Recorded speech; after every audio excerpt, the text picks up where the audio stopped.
బాబాయ్ వాళ్ళు చచ్చిపోయి అనుకుని పోయినాట ముసైతాను చచ్చిన నీళ్ళు పోయినాకు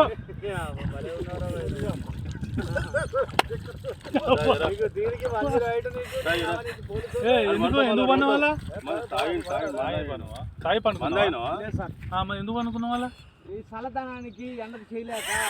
కన్నీకి ఓడిపోయి వచ్చాను కన్నీకి పొయ్యి ఓడిపోయి వచ్చిన గెవలేక ఏం చేసావు 10 రోజుల నుంచి గణేట్ చేత నాతో గట్టించి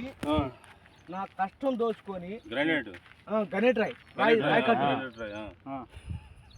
నాకు అంటే డబ్బులు ఇచ్చారు కానీ శ్రమ